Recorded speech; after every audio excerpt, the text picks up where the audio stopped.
What's up mga ka-YouTube? Huwag kang kalimutan na pindutin ng notification bell para updated po kayo sa pinakabagong post ng inyong Papa Dudut. Huwag din kalimutang panoorin ang ating mga almost everyday vlog na ginagawa natin. At syempre, ang subscribe button. Huwag na huwag kakalimutang pindutin ang subscribe button para laging updated sa mga fresh episodes ng Papa Dudut Stories. Papa Dudut Stories. Dear Papa Dudut, kumusta ka at ang mga listeners mo? Hindi ko po akalain na matatagpuan ko ang sarili ko na ginagawa ko ang sulat na ito sa mga oras na ito.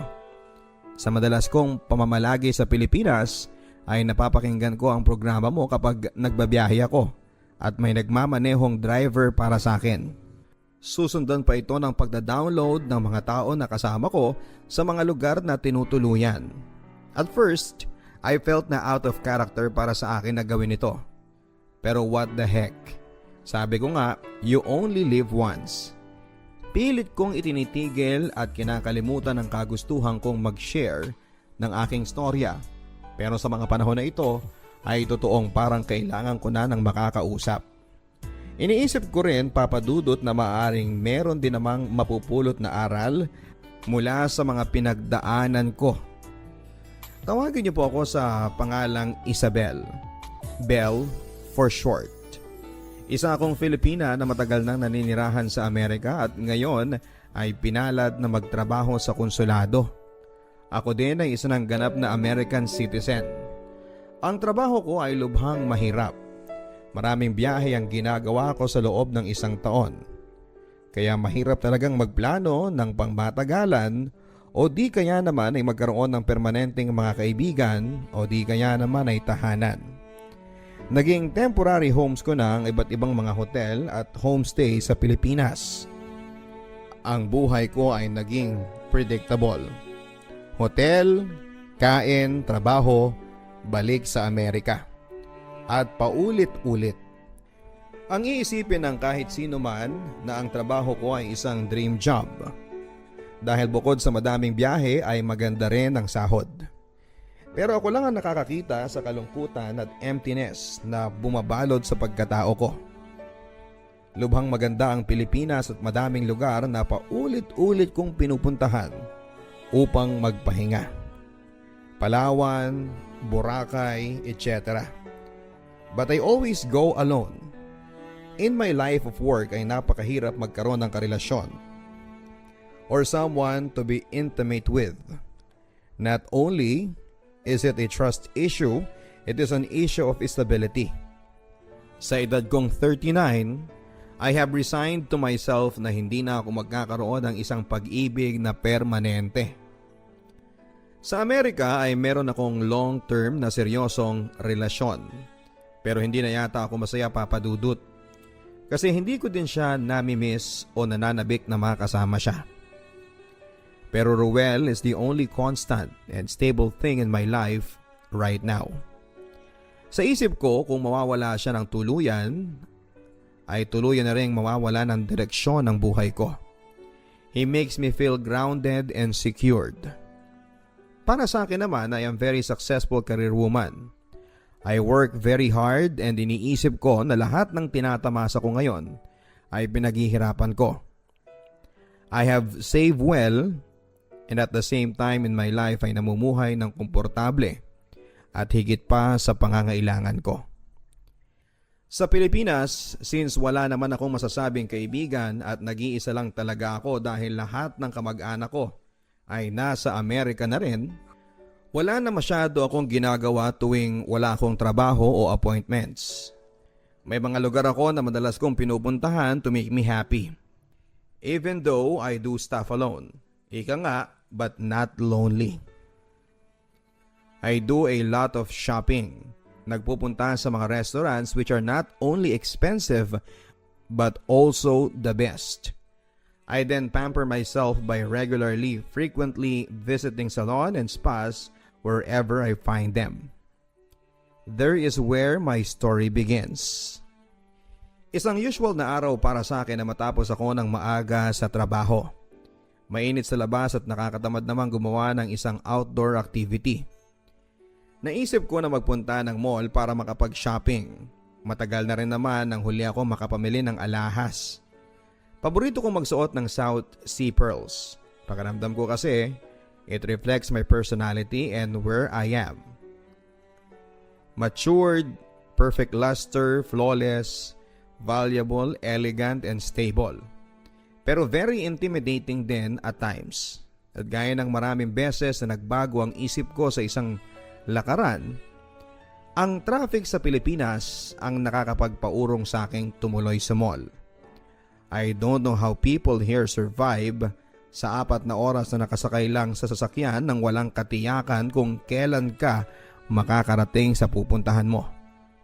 I am a control freak at ayoko nag-uumpisa ng isang bagay na hindi ako sigurado na matatapos ko at kung kailan ko ito matatapos.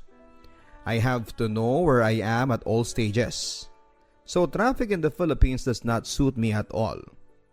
Dali-dali akong bumalik sa hotel para makapagpalit ng panglabas habang nag-iisip kung saan makapagpapalipas ng oras bago mag-dinner. Saka ako napansin na parang medyo masakit ang aking balikat. Marahil ay nakuha ko ito sa kulang na 6 na oras na nakasubsob ako sa aking laptop. Napakabigat kasi ng kasong hawak ko ng araw na yon na nakakalimutan kong pati ang pagkain. Nag-decide ako na dumaan sa spa na paborito kong pinuntahan at magpamasahe kahit 1 oras bago ako dumiretso sa dinner reservations ko ng gabing yon. That way ay masarap ang pamamahinga ko sa aking pag-uwi. Tumawag muna ako sa spa upang makapagpabook ng reservations. Inakala ko na maigi na ang magiging maaga pa ko para hindi naman masayang ang oras ko. Ang akala ko pagdating ko ay maayos na ang lahat at ako ay mahaharap ng naaayon sa schedule. Nasanay na ako sa buhay na nakaschedule na minsan ang mabago lang ito ng konti, pakiramdam ko ay napakalaking kasalanan na ang nagawa ko sa aking sarili. Galit din ako sa mga taong mahilig sumira ng oras nila sa mga walang kwentang bagay. Pero mas lalo na kung ang oras ko ang kanilang sisirain. Mahirap na rin sa akin to go back on track kapag nangyari yon. Kaya madalang lang akong sumira sa sarili kong schedule. Malapit lang ang spa sa tinutuluyan kong hotel, kaya nagmaneho na lamang ako. I felt that time that I was in control. Kasi tansyado ko ang oras sa pagitan ng biyahe.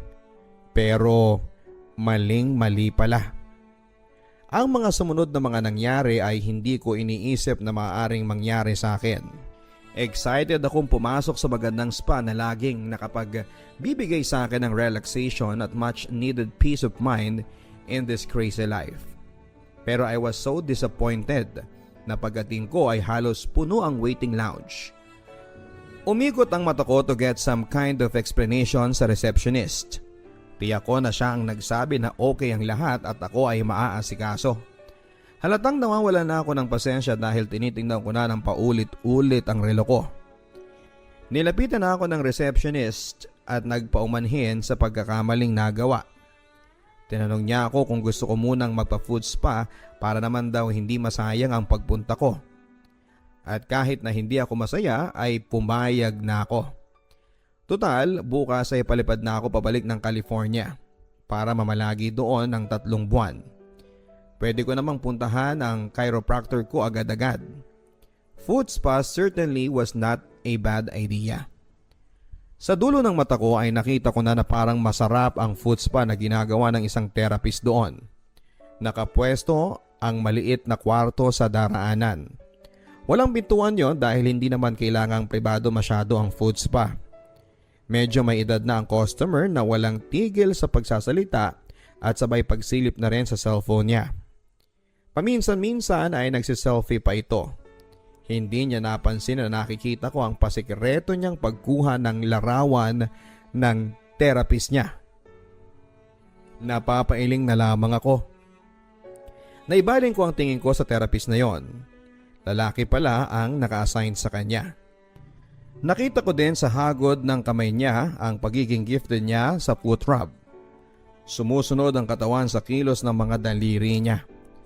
Halatang tapat sa trabaho niya at sineseryoso niya ang bawat hagod. Marahang sumusulyap din ito sa kanyang kliyente paminsan-minsan na tila ba ay humihingi ng pagsang-ayon sa kanyang ginagawa. Tahimik siyang nagtatrabaho, nakikinig lang habang ang babaeng nakaupo ay halatang naiingganyo sa ginagawa ng kanyang therapist. Isang sulya pa sa mukha ng therapist ay nalaman ko kung bakit.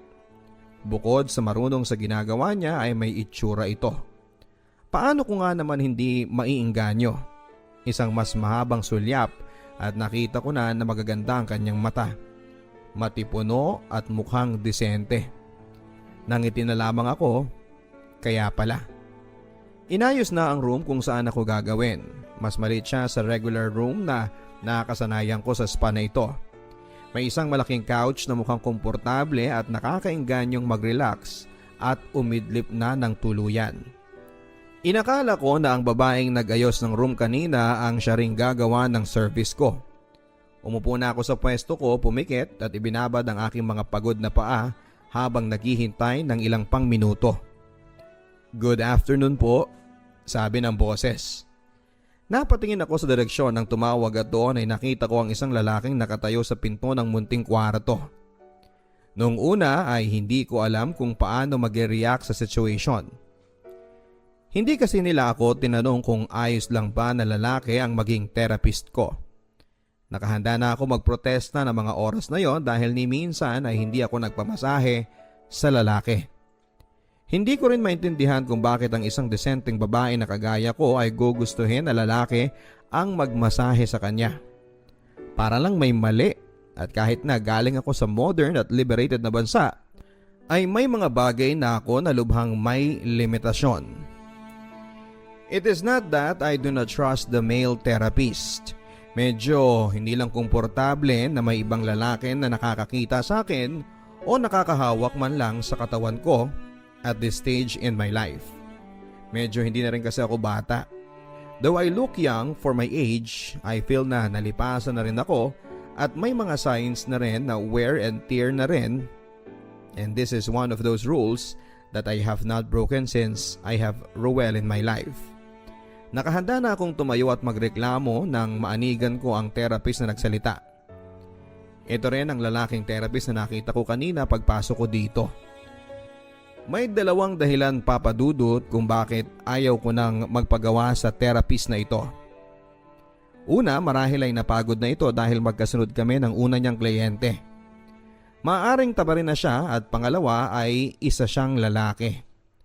Kaya lang ay nakababad na ang mga paa ko ng husto sa tubig. Kaya kahit tumayo ay hindi ko na nagawa pa. Alistong lumapit na ang therapist at nagumpisa nang ayusin ang mga gagamitin niya para sa aking foot scrub na aabutin ang kulang sa 2 oras. Ewan ko why I just resigned to the fact na sayang naman ang oras ko kung aalis na ako dito sa spa na wala man lang nagawa. Mahaba din ang biyahe ko kinabukasan and I needed some kind of relaxation bago bumalik sa Amerika. Tinignan ko ang binatang nasa harapan ko. Iniisip ko na mukhang binata pa siya. Kung titingnan mo ay mukhang may kaya siya. Hindi naman kailangang magtrabaho at may mga magulang pa na inaasahan. Inumpisahan na niya ang kanyang trabaho. Isa ang napansin ko. Seryoso siya sa kanyang trabaho.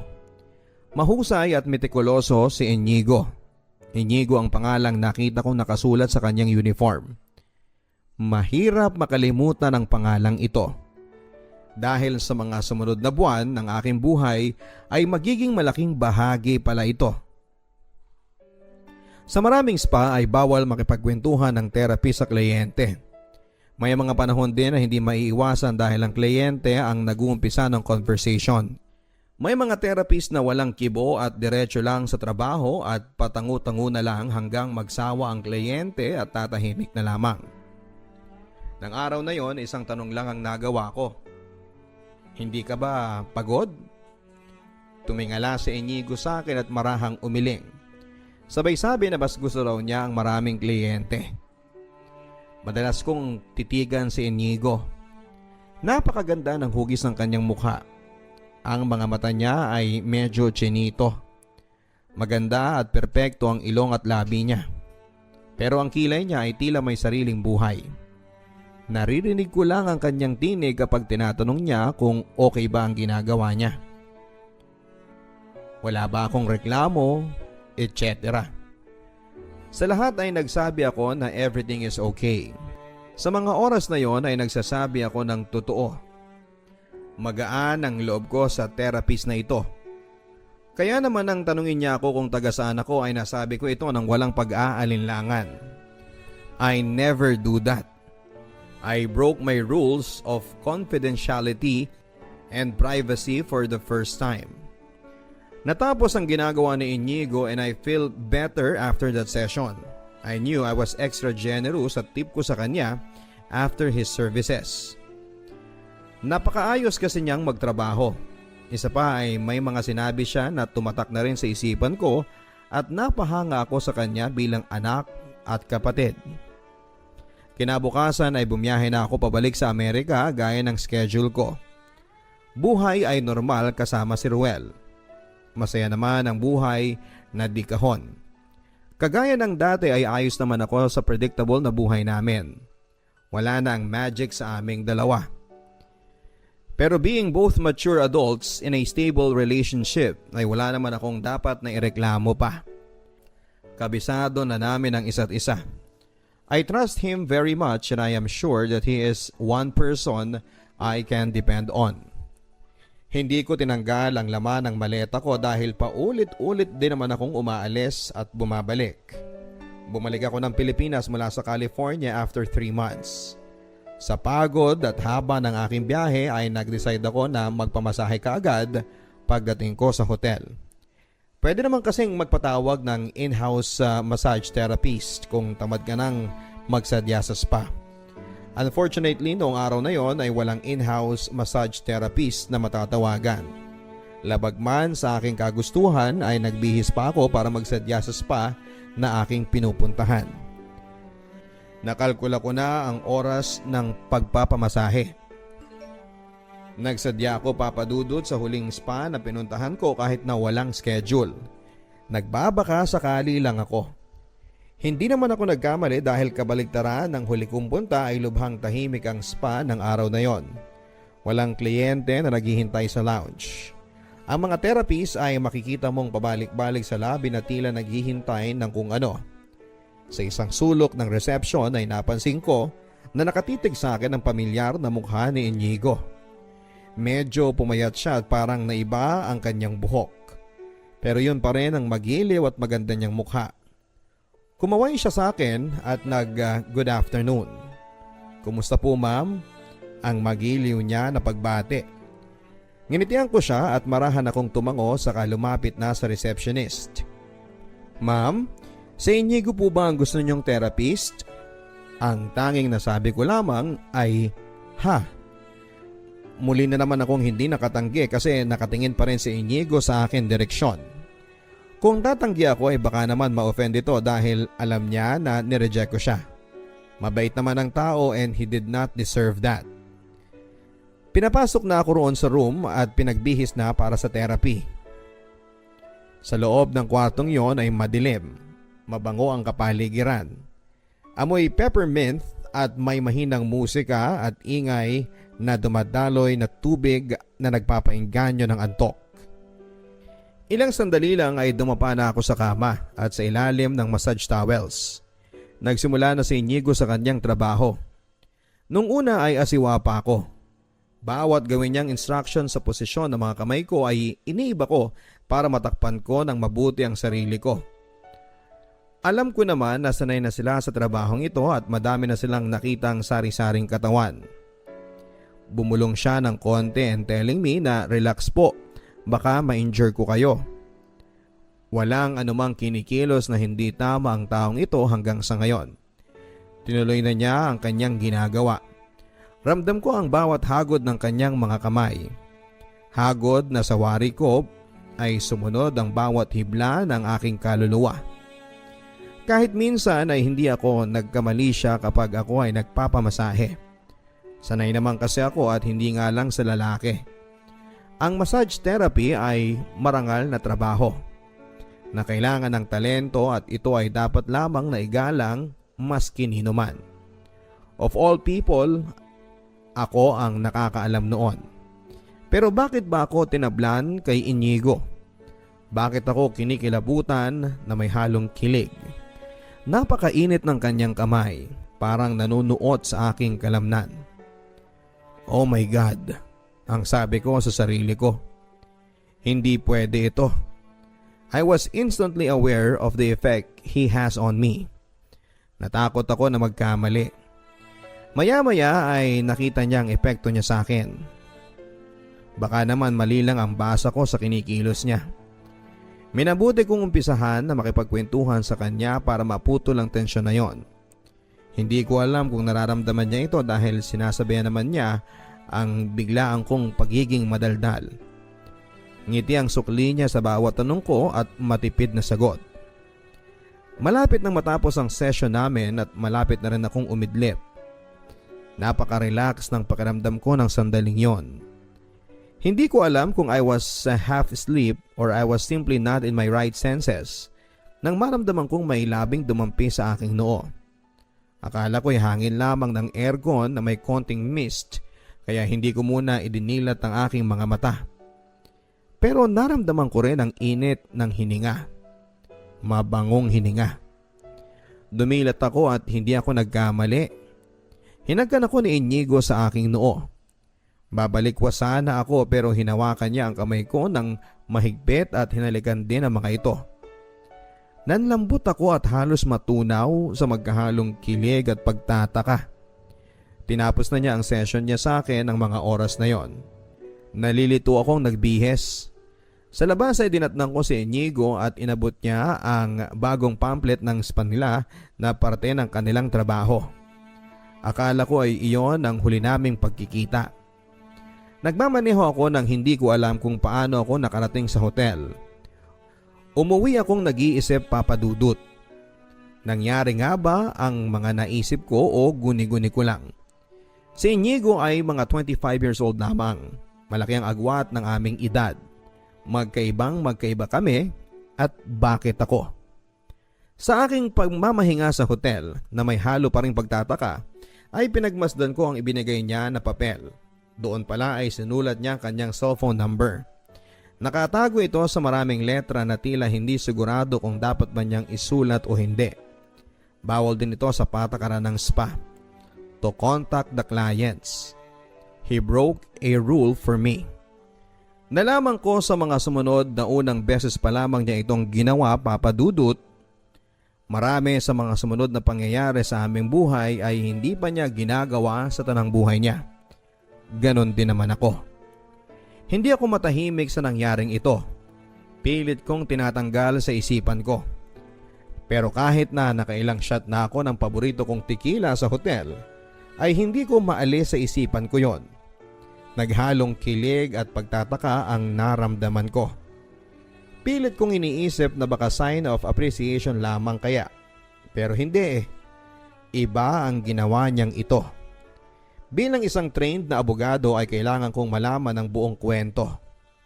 Hinanap ko ang cellphone ko at ang maliit na papel kung saan ay nakasulat ang numero.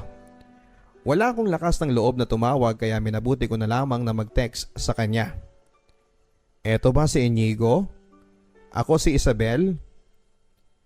Ilang minutong katahimikan saka ko nabasa ang katagang I'm sorry po sa aking cellphone. Madaming linggo ang nagdaan magbuhat ng mangyari ito, Papa Dudut. Hindi na rin ako bumalik sa spa na yon, pero hindi ibig sabihin na hindi na kami nagkita pa ni Inigo. Isang gabi na hindi ko inaasahan ay nakatanggap ako ng message sa aking cellphone galing kay Inigo. Samahan mo ko sa pa-check up ko please. Sinisikmura ako parang hindi ko nakakayanin. Ang sabi sa message. Sa totoo lang ay nagulat ako na ako ang naisipan niyang kontakin. Pero nangibabaw sa akin ang pagprotekta ko sa pagkatao ko. Kaya naman minabuti ko na mag-suggest na magpapunta siya ng kapatid niya. Para naman hindi niya isipin lubusan na hindi ko siya pinansin ay nagsabi ako na sasama din ako. Inisip ko na wala naman sigurong magiging issue kung tatlo kaming magkakasama. Nagtataka din ako sa sarili ko kung bakit concerned ako sa kanyang kalagayan. Pero gusto ko talaga siyang samahan para makapagpatingin sa doktor. Lumipas ang ilang oras ay tinawagan ako ng kapatid ni Inigo, si Janine. Nakita kami sa isang coffee shop malapit sa spa na pinagtatrabahuhan niya. Naunang dumating si Janine at nadatnang ko ito na mukhang aburido at baka sa mukha niya ang pag-aalala. "Hi Janine," ang bati ko. "I'm Isabel." Magiliw si Janine sa akin. Mas matanda siya ng konti kay Inigo pero bakas ko na malawak na ang naging karanasan niya sa buhay. May asawa at mga anak na kasi siya, so madami na ring paghuhugutan. Sabi niya ay madaming mabubuting bagay daw ang naikwento ni Inigo tungkol sa akin. Sa bagay ay isang beses na ring pinilit ako ni Inigo na makilala ang kapatid niya na si Janine. Hindi ko alam kung bakit, pero ang sabi niya ay gusto raw niya na makilala ko siya ng lubusan. Nairaos ang pagpapacheck up ni Inigo. Dumiretso ang magkakapatid sa tinutuluyan ni Inigo para makapagpahinga na. Nabanggit nila na ilang araw na lang pala at kaarawan na ni Inigo. Alam kong gusto niya akong yayain para kumain sa labas. Pero nataon naman na kailangan kong magpunta sa vegan para may daluhan na importanteng okasyon na parte ng trabaho ko. Dumating ang birthday ni Inigo noon. Maaga ako sa pupuntahan kong appointment sa isang kilalang restaurant sa vegan. Pero mas may maaga akong natanggap na message sa cellphone ko. "Good morning. Birthday ko at hindi ako papasok ngayon." Nangiti ako. "Happy birthday! Enjoy!" Ang sagot ko na ilang beses ko ding tinype at binura at tinype ko uli. Isang emoticon na smiley ang sinagot niya. Tanghali lang ay tapos na ang appointment ko. Hindi ko alam kung ano ang pumasok sa isipan ko pero gusto ko na kaagad na makabalik ng Maynila. Gusto ko yatang sorpresahin si Inigo kahit magpakita lang ako saglit. Lingid sa kanyang kaalaman ay tinawagan ko si Janine. Gusto ko kaming tatlo ang mag-celebrate ng birthday ni Inigo. Natuwa naman si Janine sa plano ko. Inisip ko na maghanda ng pagkain sa apartment na nirerentahan nila. At dahil sa medyo gahol sa oras ay nagmamadali na kaming bumiyahe pabalik. Matindi ang traffic na pinagdaanan namin. Hindi ko maintindihan kung bakit sabay-sabay na nag-road repair ang mga dinadaanan namin. Takip silim na noong nasa NLEX pa lamang kami. Hi, baka gumawa na ng plano yon at umalis na kinagabihan. Pasado ang alas 8 na ng gabi nang ma-pick up ko na lahat ng mga pagkain na gusto kong dalhin para sa celebration ni Inigo. Napakabilis kong plinano ang lahat mula sa utensils, food, drinks and cake. Si Janine naman ay nagsabi sa akin na magsasama pa siya ng isang kapatid at pinsan na malapit kay Inigo para mas lalo itong ma-surprise. Hindi na ako tumanggi kasi this day is about Inigo at hindi naman para sa akin. Nagtataka din ako kung bakit excited akong makita ang reaksyon ni Inigo. Nag-text muna si Janine kay Inigo para matiyak na nasa bahay lang. Nandun nga lang daw at medyo nag-shot ng konti to celebrate his birthday. Dali-dali kaming umakyat. At pigil hininga kami pero lahat kami ay sobrang excited. Naunang kumatok si Janine. Si Inigo mismo ang nagbukas ng pintuan nang tinitirhan niya. Sumilip muna siya sa maliit na pagbukas ng pintuan. Tumambad sa kanya ang grupo namin na bitbit lahat ng birthday surprise na hawak namin. Sa loob ng kwarto ni Inigo ay nailagay namin ang pagkain at kanyang handa. Kinantahan namin ng happy birthday. Nang pag-blow na ng candle ay napansin kong medyo naluluha na siya. Nilingon ko din si Janine at siya man ay medyo naluluha.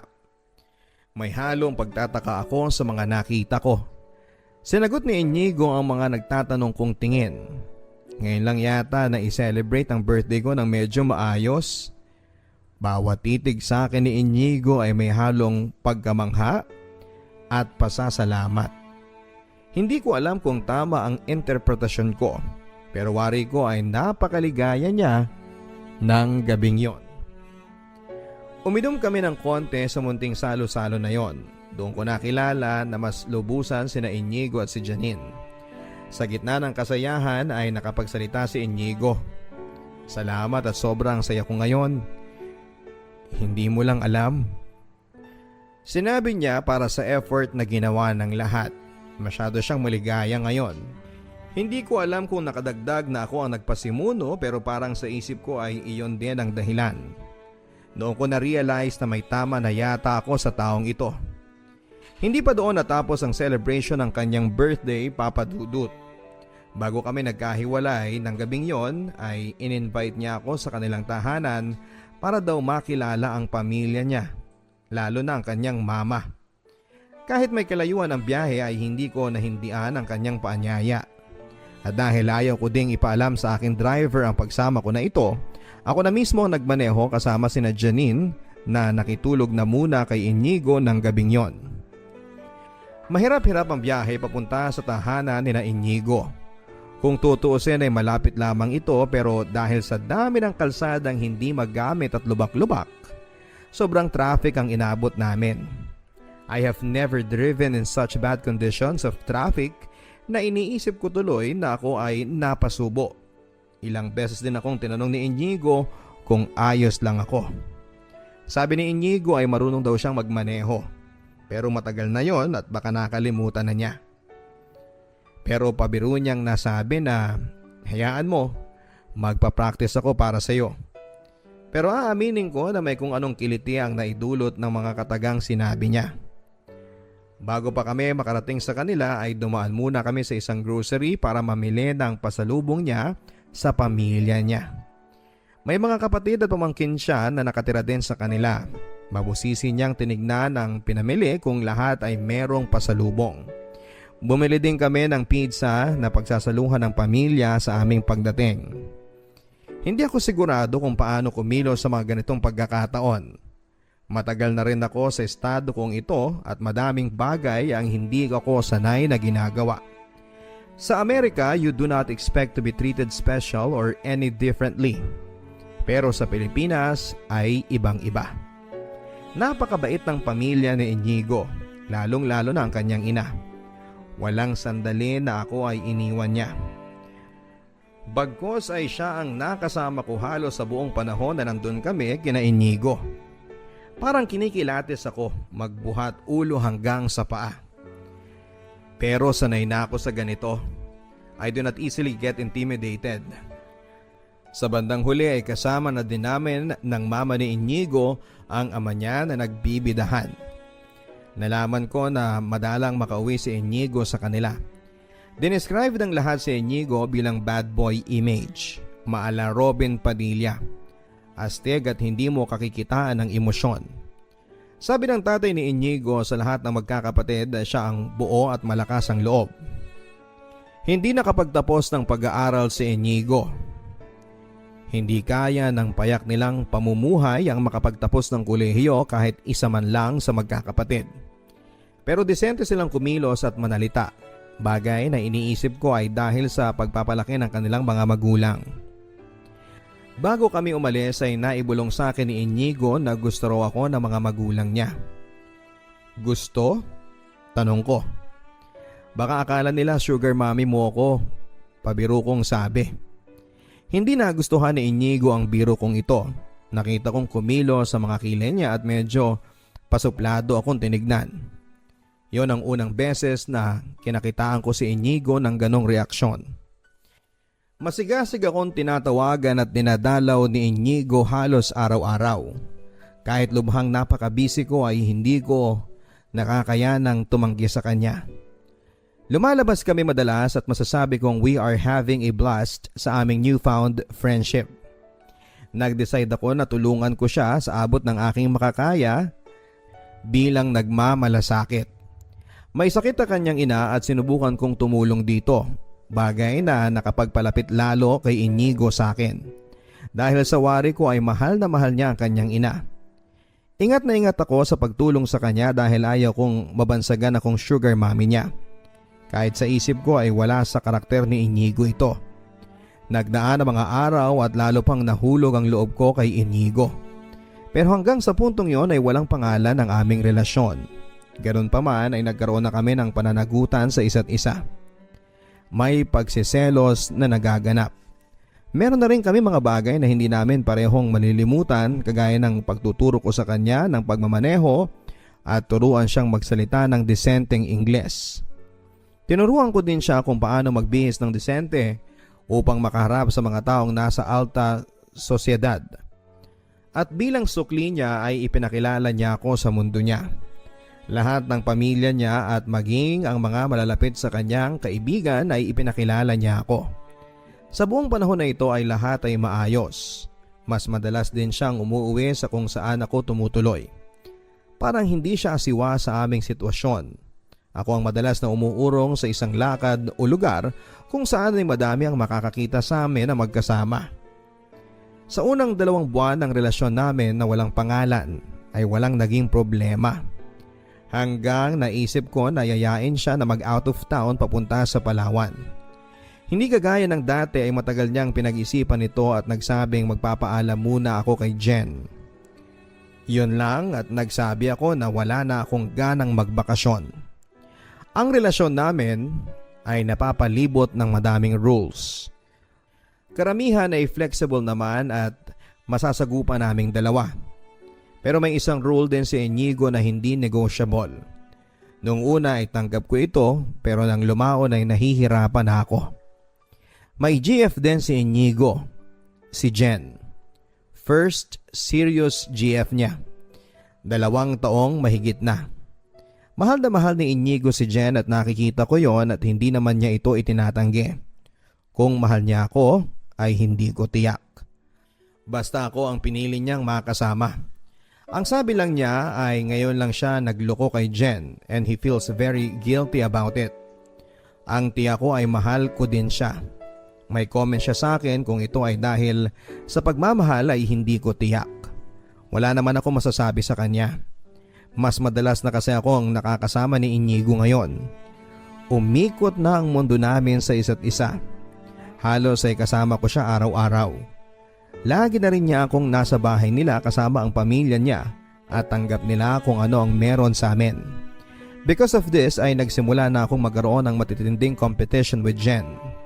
Dahil sa inakala ko na may karapatan na ako.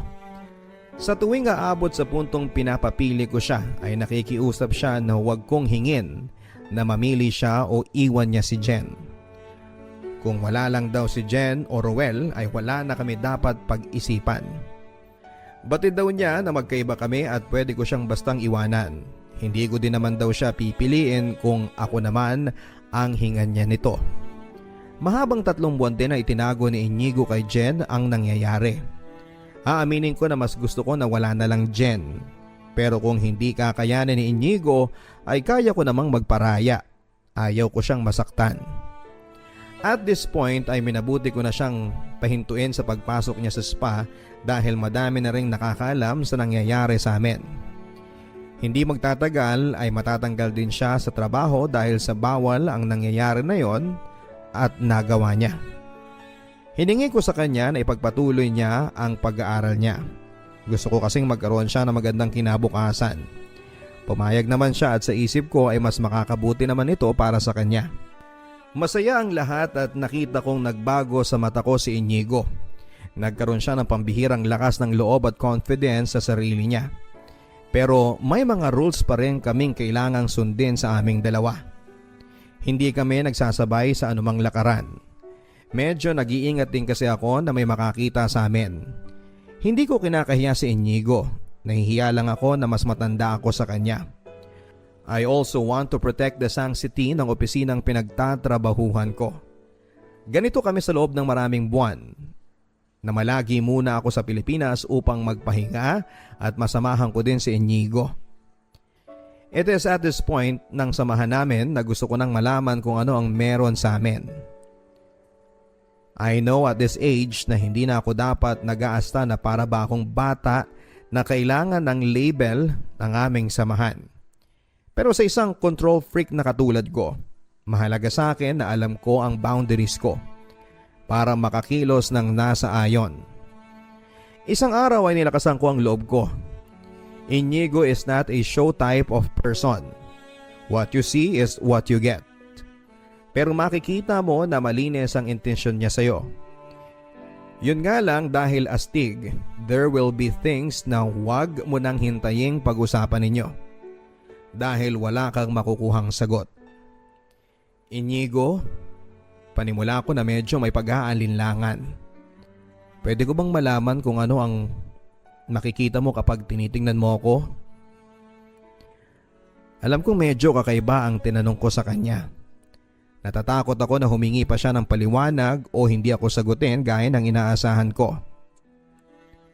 Pero nanatili siya sa kinakaupuan niya at sinabi niyang isang maasikaso at mapagmahal na girlfriend. Para sa isang tao na mausisa at sigurista na katulad ko ay hindi sapat ang hindi malinaw. Kaya naman nilakasan ko ang loob ko. Tayo ba o hindi? Isang siguradong tugon ang sinabi niya sa akin. Tayo. Mahal kita. Hindi ko alam kung hindi mo ito nararamdaman. Sana makita mo ang effort na ipinapakita ko sa iyo araw-araw. Nandito na nga ako sa iyo eh. Umpisa pa lang ay alam mo na matipid ako sa salita dahil ako ito. Sabi niyo nga astig ako eh. Pero kung hindi mo pa nakikita ang pinaparamdam ko, sana naman ay isang araw ay ma-realize mo din ang mga bagay na hindi ko kayang sabihin. Sa paglilinaw namin ng estado ng relasyon namin ay medyo nawala ang agam-agam ko na isang sugar mommy ang tingin niya sa akin. Sa totoo lang ni minsan ay hindi ko siya kinakitaan ng kung anumang pagkaasiwa sa edad namin. Kung meron man, ang sabi niya ay gaya din ng ordinaryong babae, tinotopak din daw ako. Hindi naman daw siya basta-basta napipikuan sa ganito. It takes a lot for him to give up on a relationship. In fact, sabi niya ay hindi siya nangiiwan. Hanggat may pag-asa ang relasyon ay aayusin niya. Nakikita ko nga ito at mahirap ang relasyon na trianggulo. Laging merong masasaktan at mahihirapan. May panahong masaya, may panahon na ubod ng lungkot, sakit at hirap. Marahil ay matira na lamang ang matibay. Patuloy ang aming pagsasama ni Inigo. Madami kaming masasayang panahon as we enjoy the same things tulad ng basketball, chess at etc. Kung kami lang papadudod ay wala talaga kaming pag-aawayan. Mahal na rin ako ng pamilya niya kaya lalong lumalim ang relasyon namin. Regular na kaming bumibisita sa kanila at ito ay laging isang masayang panahon. Nagustuhan ng mga magulang niya na sinisigurado ko na regular ang dalaw namin para makabanding nila ang anak nila. Even then ay nakakahalata na po si Jen. Napadalang na ng padalang ang pagkikita nila ni Inigo. Madalang na rin siyang dinadala sa kanyang mga magulang. Naging umpisa na ng madalas nilang pag-aaway yon. At tuwing nagwawala si Jen, walang abog-abog na aalis si Inigo. Isang tawag lang kapag pakiramdam niyang nawawala na sa sarili si Jen ay magpapaalam na ito para ayusin niya si Jen. Kung ako ang masusunod ay hindi ko siya papayagan pero wala akong magagawa. Kagaya ng sinasabi ni Inigo hanggat kaya niyang isalba ang relasyon nila ay gagawin niya. Minsan ay iniisip ko din na paano kung ako naman ang mag-demand. Ang sabi ni Inigo sa akin ay nasa iyo na ako. Wala ka na dapat ipag-alala pa. Wala siyang alam, mas maigi ang kalagayan mo sa kanya. Lahat ng taong importante sa akin, alam ang tungkol sa atin dahil hindi naman kita tinatago. Kaya sana naman ay magtiwala ka na walang magbabago kahit na umalis man ako sa tabi mo o mawala sandali. Noong una ay nakikitaan ko ng pagbabago sa pag-uugali niya kapag bumabalik siya sa akin mula sa pagbisita niya kay Jen. Parang lumalamig o imagination ko lang ang lahat. Hindi ko na malaman. Parang na-paranoid na ako sa mga pangyayari. Basta umaalis siya sa tabi ko pero mauulit muli na naman na babalik siya at umuwi sa akin at bumabalik sa normal ang lahat sa aming dalawa. Isang araw, isang hindi inaasahang pangyayari ang nangyari sa asawa ni Janine, kapatid ni Inigo. Si Carlos ay isang OFW na nagtatrabaho sa Guam. Kailangang umuwi ng mabilisan si Carlo dahil sa kalagayan ng kanyang may sakit na ama.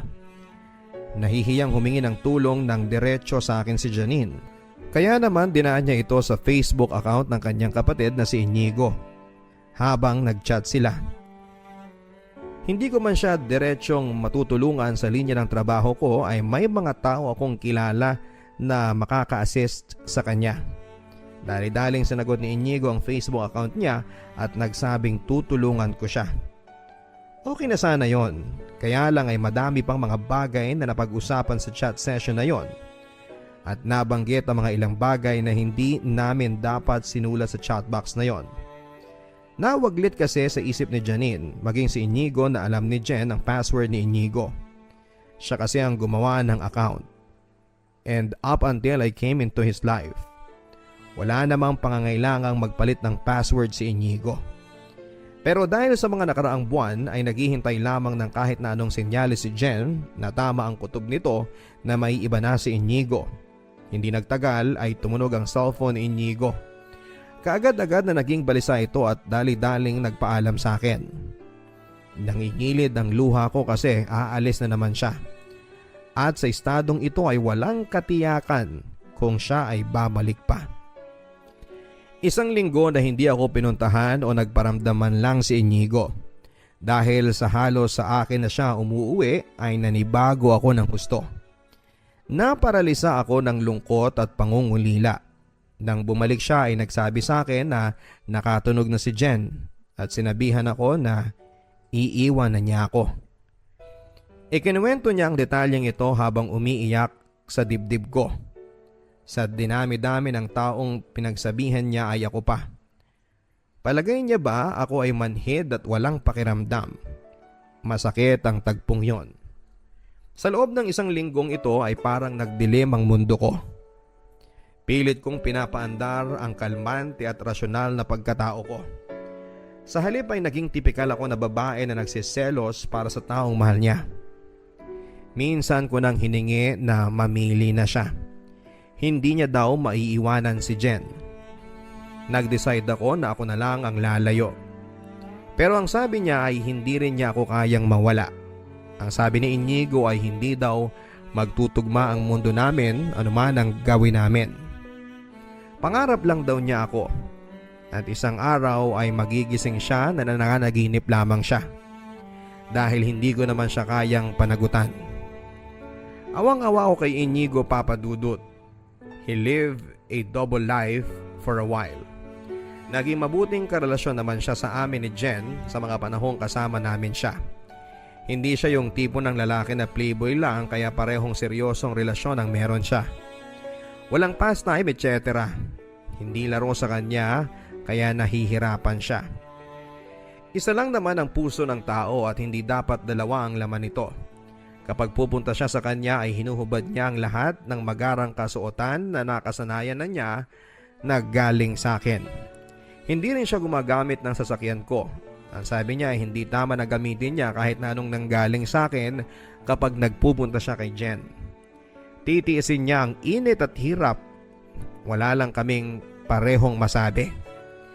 Kahit may sakit siya ay pupuntahan niya siya para lang tumupad ito sa usapan. Pupuntahan niya ako miski pa nasa bingit na rin siya ng kamatayan.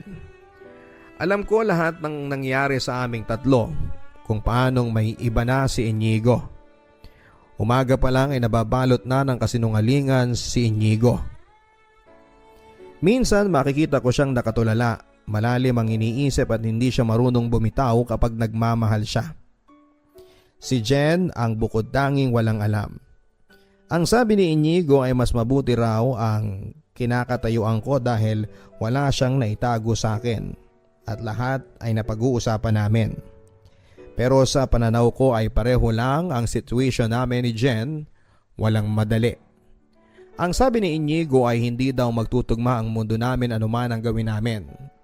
Pangarap lang daw niya ako at isang araw ay magigising siya na nananaginip lamang siya dahil hindi ko naman siya kayang panagutan. Mahirap lunukin, Papa Dudut, pero tama ang sinabi ni Inigo. Mahal ko siya pero hindi ko siya kayang ipaglaban. Madaming kadahilanan. Mostly kung ano ang sasabihin ng mundo. We are incompatible at malayo ang aming agwat sa madaming bagay. Alam ko na mahal ko siya pero is it enough? Hindi ko ito masasagot. I only make calculated risk. at sa amin ni Inigo ay mas madami ang masasaktan kesa sa hindi. Kaya ginamit ko na ang matalino kong isip para mag-decide. Patuloy na sinusuyo ni Inigo si Jen habang nagsasama kami ng maiksipang panahon. Pero may dapat magbigay. Sa ngayon ay nandito na ako sa Amerika on an extended leave of absence. Pilit kong pinaghihilom ang sarili ko. Nag-decide ako na iwanan na siya ulit sa tahimik niyang mundo. Mundo na hindi ko dapat pinasok. Ito ang pinakamahirap kong ginawa sa isang relasyon. Ang magparaya ng walang inaasahan. Hindi na nga ako nakapagpaalam kaya nasaktan din siya sa tiyak ko. Nangungulila pa din ako kay Inigo at alam kong nasasaktan siya sa bigla kong pag-alis. Kahit na hindi ako ang kanyang buhay ay malaking bahagi na siya ng sa akin. Pinili kong lumayo para sa ikakaligayan niya ng tuluyan. Nakipag-break na rin ako kay Ruel at tuluyan na kasing nakuha ni Inigo ang puso ko. Wala nang lugar para kanino pa man sa ngayon ang puso ko. Aaminin ko na mahal ko siya. Kahit we have absolutely nothing in common. Our status in life, intellectual, physical aspects are exact opposites. We also live worlds apart.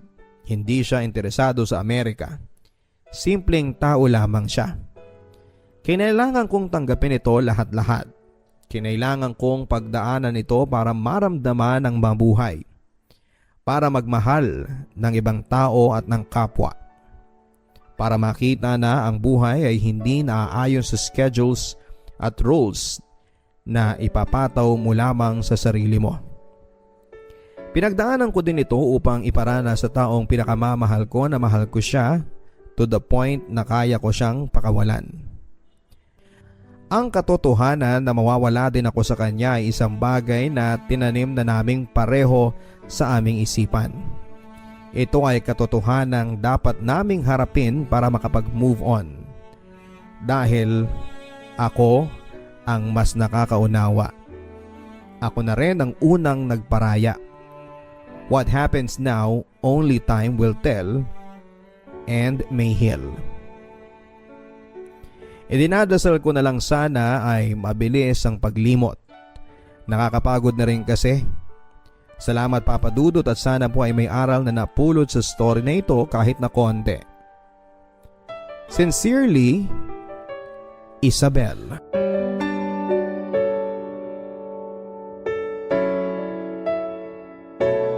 Magandang araw sa inyo mga ka-YouTube. Huwag kakalimutan na mag-subscribe, mag-like, mag-share at mag-post ng inyong mga comments sa ating Papa Dudut Stories. Dear Papa Dudut, magandang araw po sa inyo at sa inyong mga taga-subaybay sa inyong sikat na programa. Papa Dudut, ako po si Jolly Bert. Isa ako sa inyong mga taghanga mula pa noong nag-aaral ako ng kolehiyo sa aming probinsya. Hindi pangkaraniwan ang aking kwento. Ito po ay tungkol sa pagkatao ko at sa taong hindi ko inaasahang minahal ko ng husto. Bata pa lamang ako ay alam ko nang silahis ako.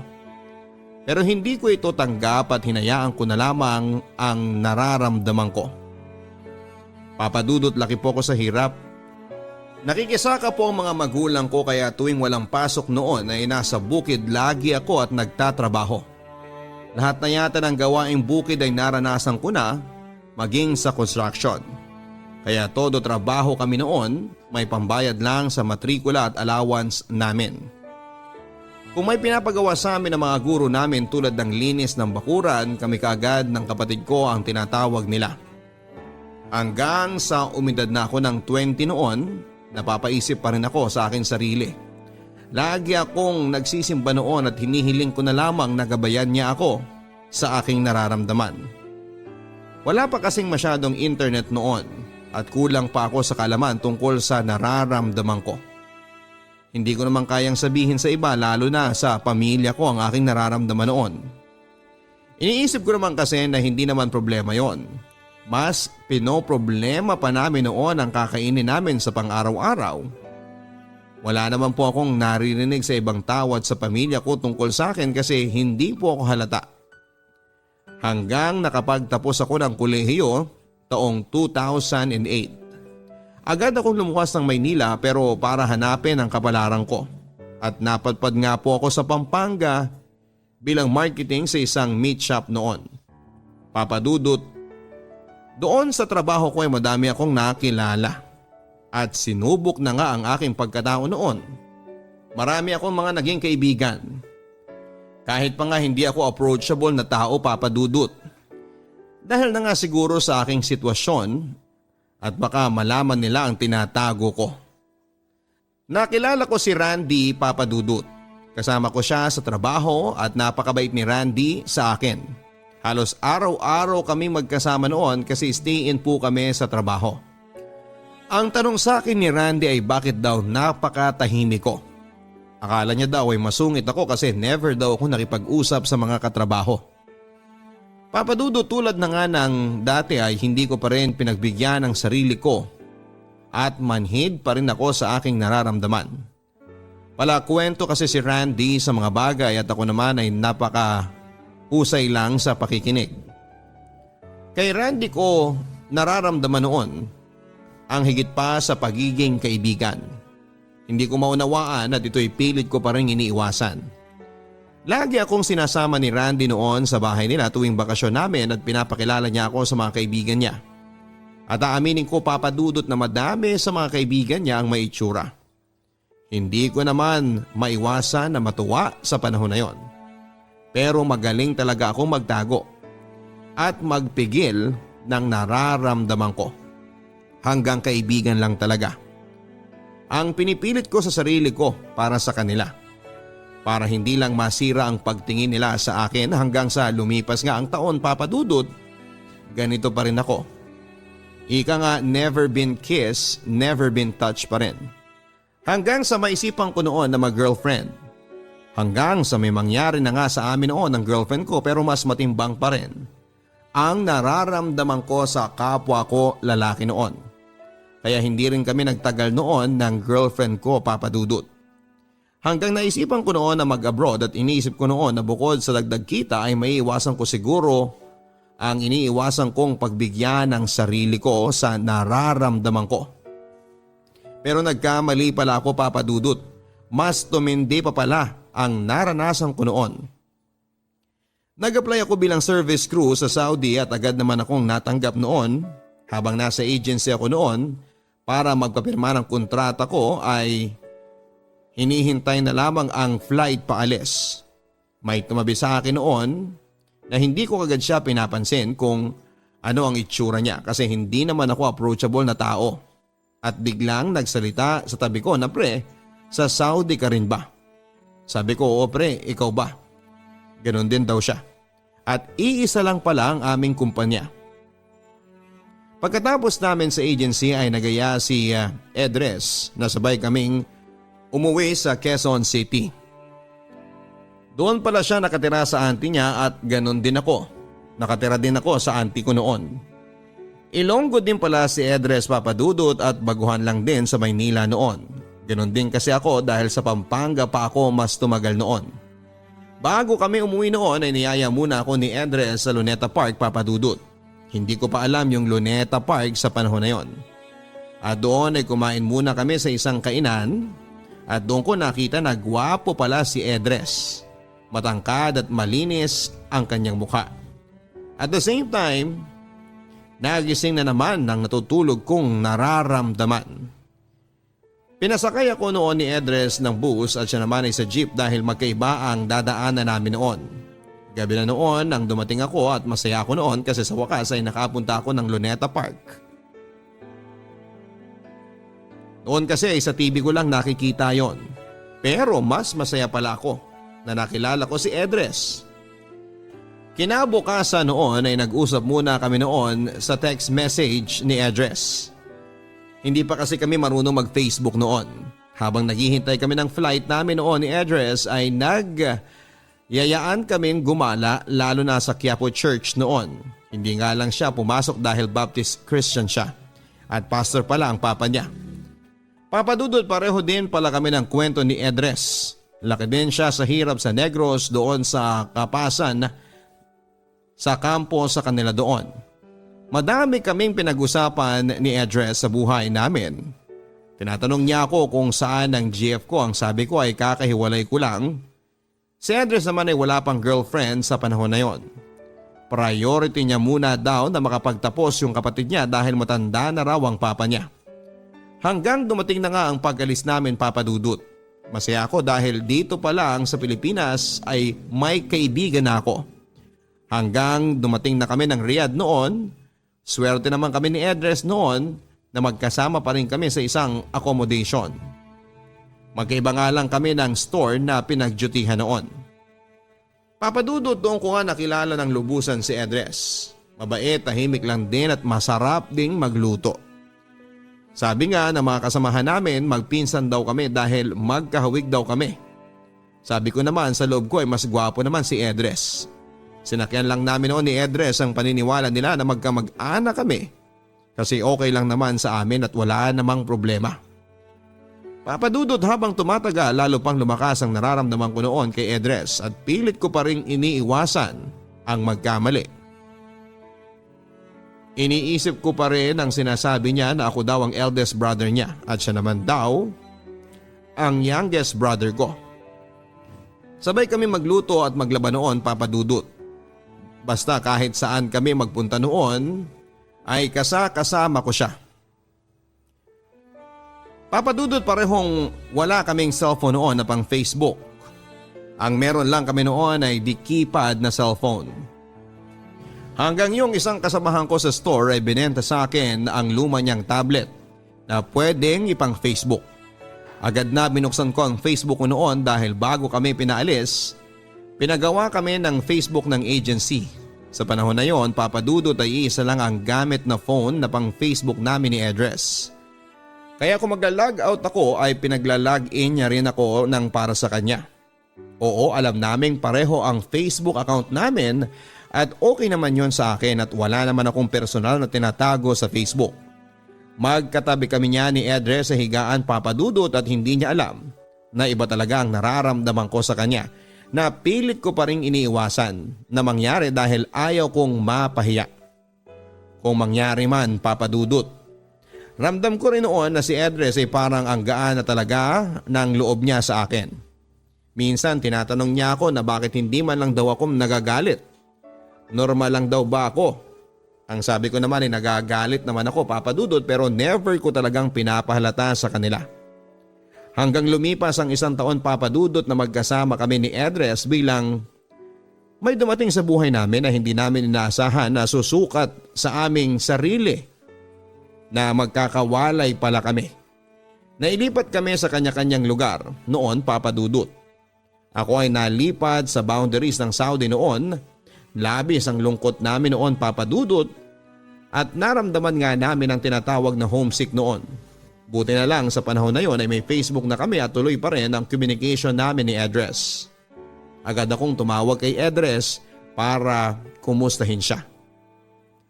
Agad kong narinig na malungkot ang boses ni Edres na umiiyak at gusto niya raw na umuwi noon at ayaw na raw niyang pumasok. Agad ko naman siyang pinayuhan noon na kaya natin to at kailangan lang nating matutong mag-isa sa buhay.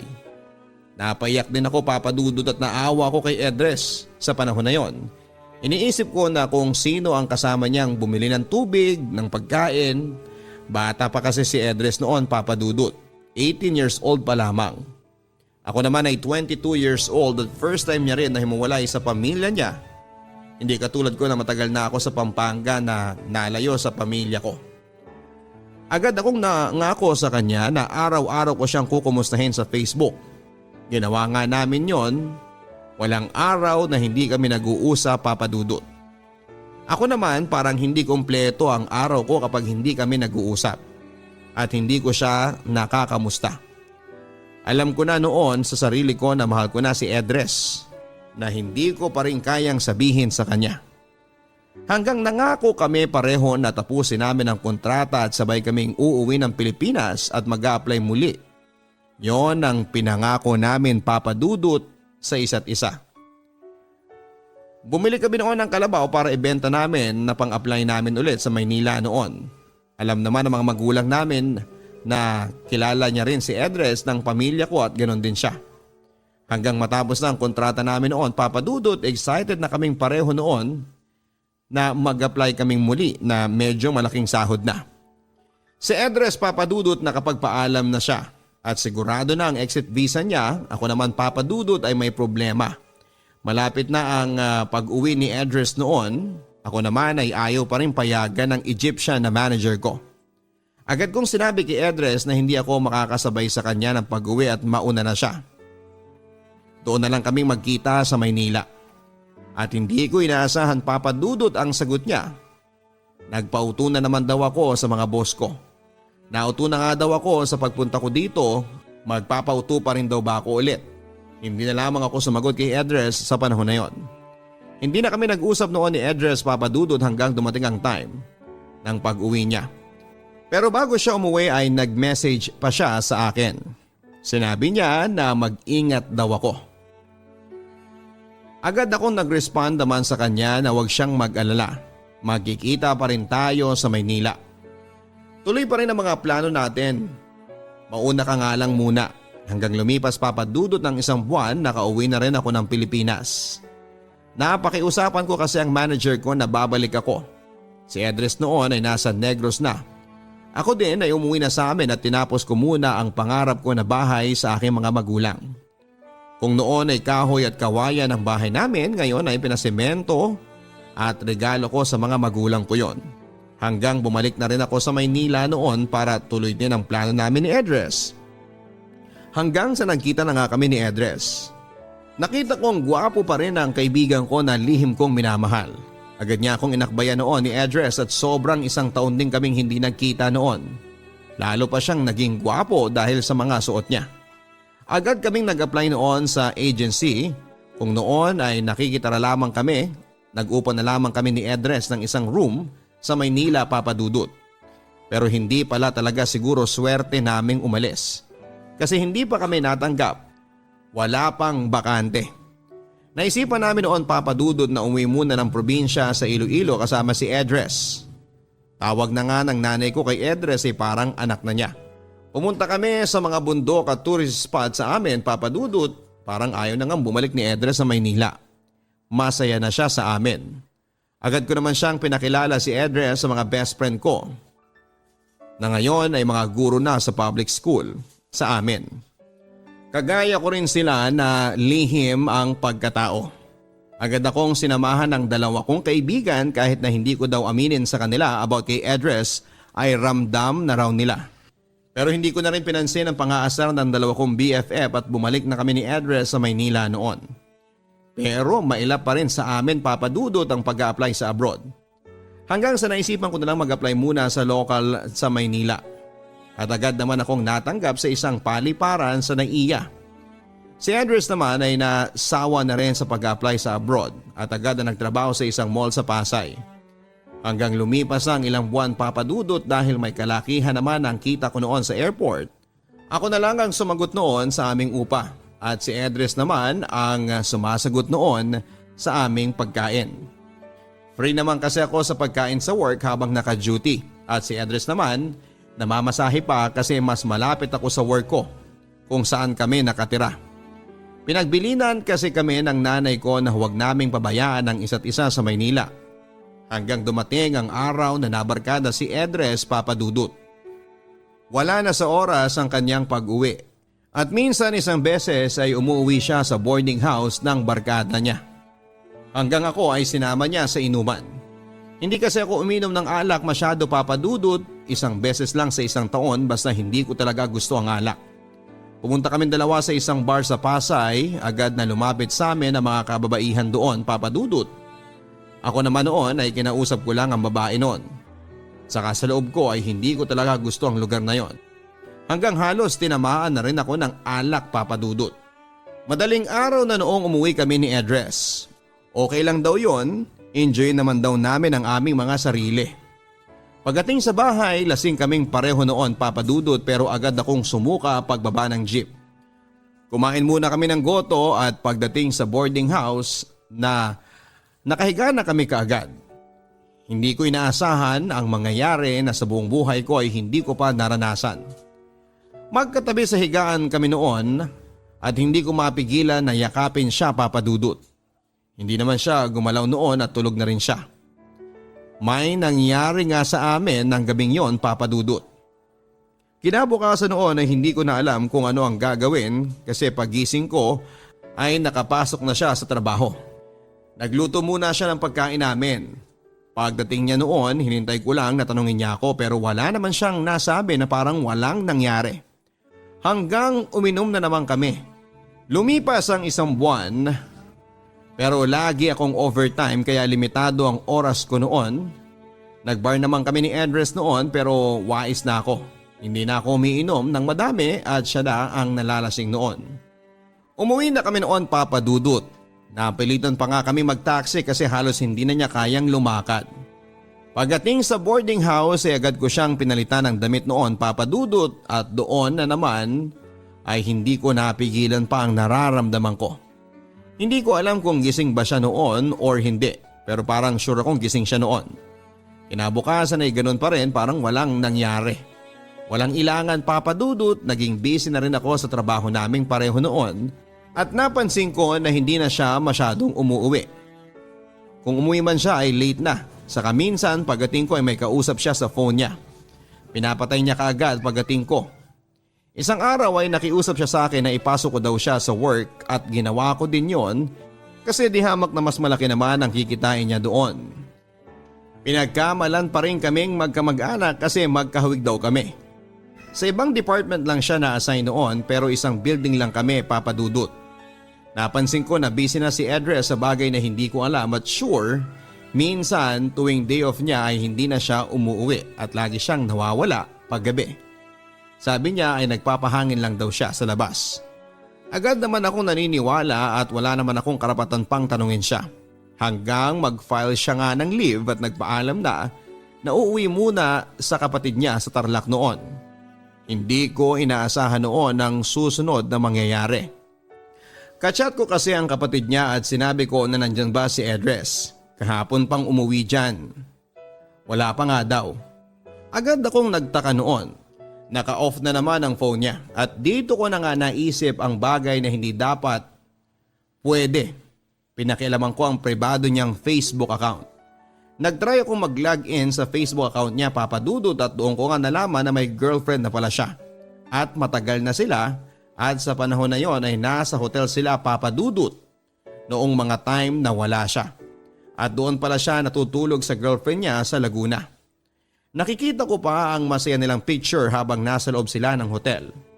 Sobrang sakit pala, Papa Dudut. Pero wala naman akong magagawa dahil wala namang kami at kaibigan ko lamang siya. Hindi ko rin inaasahan ang natuklasan ko na yon. Yun pala ang magpapalaya sa akin, Papa Dudut.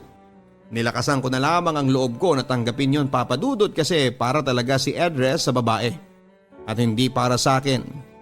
Sa panahon na yon, sana nilakasan ko ang loob ko na sabihin sa kanya na mahal ko siya.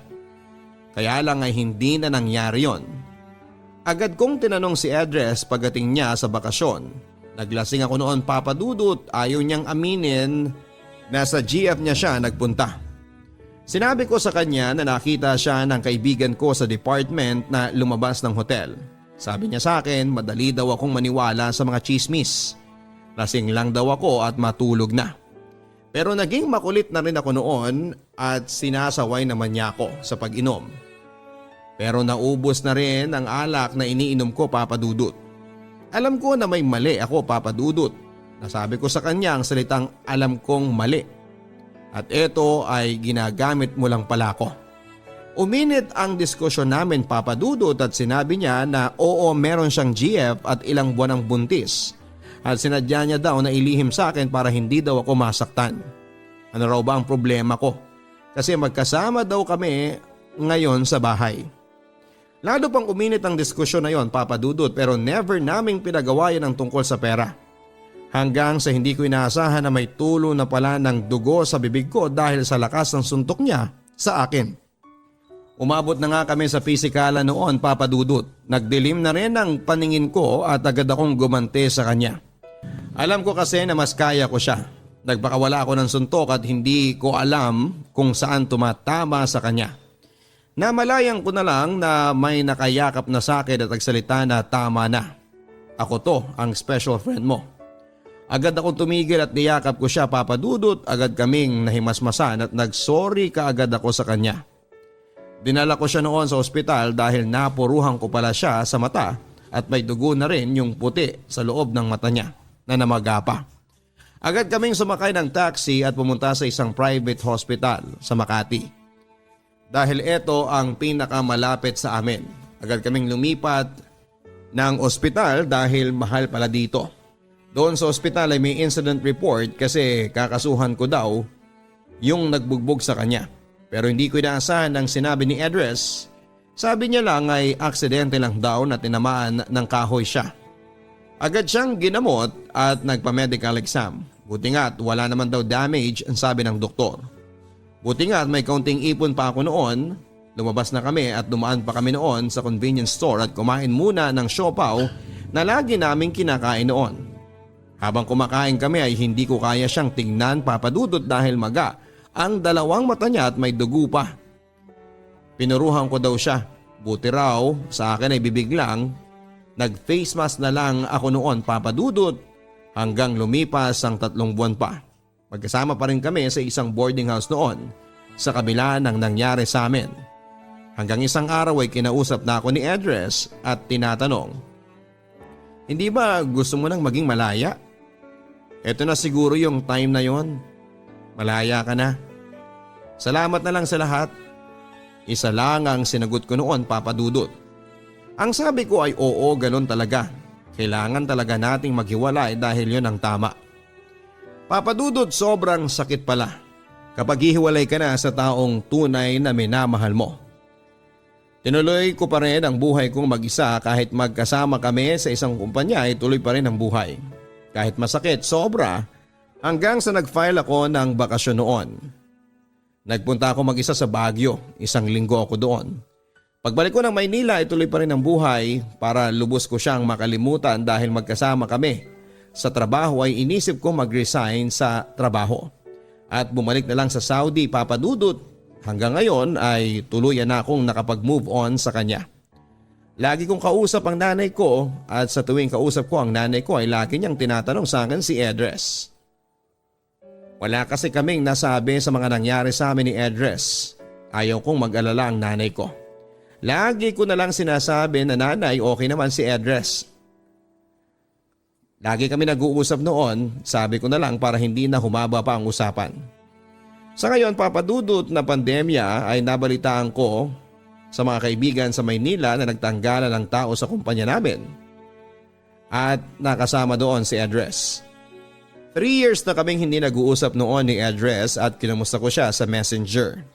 Nag-friend request ako sa kanya at agad naman siya nag-reply na kumusta na raw ako at malaki na rin pala ang anak niya. Pinag-apply ko na lang siya sa agency na kilala ko at agad naman siyang tinanggap. Pero nasa ibang kumpanya at lugar siya, Papa Dudut. Sabi ko sa sarili ko, Papa Dudut, ang pagpapatawad pala ang makapagbibigay ng katahimikan sa buhay natin. Yan ang totoong move on. Nagmahal lang kasi ako at alam kong hindi mali yon. Hindi naman namin ginusto yon dahil naramdaman kasi yon. Hindi mo naman kailangang aminin sa ibang tao na silahis ka dahil hindi naman importante yon. Ang importante ay tanggap mo ang sarili mo kung ano ang ibinigay sa iyo ng Diyos. Dahil yon ay may purpose ang Diyos sa iyo. Ngayon, Papa Dudut, ay may GF na rin ako at nagtatrabaho sa government office sa Pilipinas. Inihiling ko na lang sa Diyos na sana ay siya na ang binigay niya sa akin. Salamat, Papa Dudut, and God bless. Lubos na gumagalang, Jolly Bird.